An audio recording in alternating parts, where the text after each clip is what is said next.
বাড়ি যাব।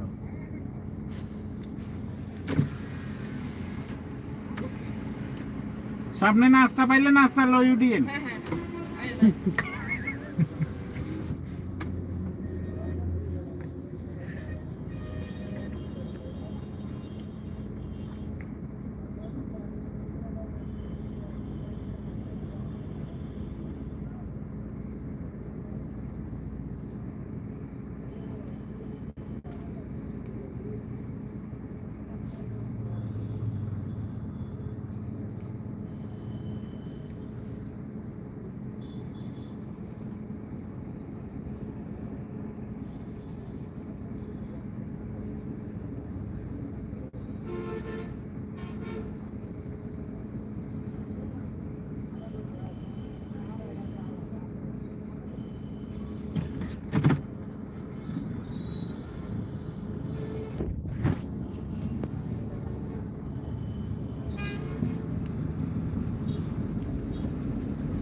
ও পরে আবার গাড়ি হারায় ফেলবো।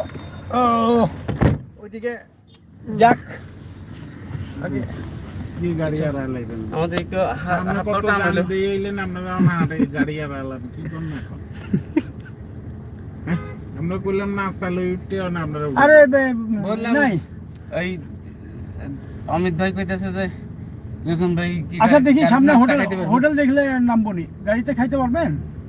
তাই তখন আপনি খাইয়ে লইলে যে আমি আপনার ভাই দিয়ে আমি খাইতে পারি না কি করনা। আচ্ছা হোটেল দেখলে নাই লুমুনি আপনার বুদ্ধি কি খরচ করতে হোটেল এটা পাইনি। কই আপনার কইছিল লই উঠতে লই উঠবেন খাইলাম পাই নাই তো, হোটেলই পাই নাই। এই দেখো খাইতে ওই যে পারি যেই হোটেলে আমরা একবার ঠেকা ছিলাম ওই হোটেলটাই পাচ্ছিল নাই তো ওই হোটেল। নাই নাই এখানে সব দেখি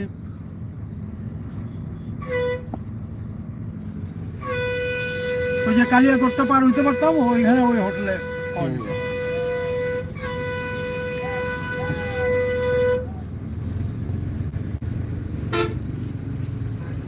আগে জানলে এই যানজটের কথা আগে জানলে তাহলে ওই যে সাভার ওই দিক দিয়ে যাইতাম।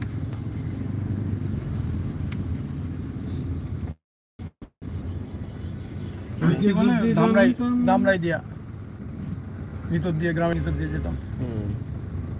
তাহলে যা লাগতো ওই যে ওইটা ভালো হতো, ওই ওইটা এই যানজট থেকে বাঁচা যেত। ওই যে হাজারীবাগের ভিতর দিয়ে যে একটা রাস্তা ঢুকছে। হাজারীবান্ধা। হ্যাঁ ওই যে মোহাম্মদপুর বসিলার দিক দিয়া ভিতর দিয়ে একটা রাস্তা ওইটা ঢুকছে। না ওইটা না। ও না মোহাম্মদপুর না হ্যাঁ বসিলা হয়ে একটা রাস্তা ঢুকছে যে না না ওইটা ওইটা দিয়ে গিয়ে কই যাবেন? ওইটা না আরিচা রোডে, ওইটা দিয়ে আরিচা রোডে ধামরাই গিয়া কালামপুর দিয়া।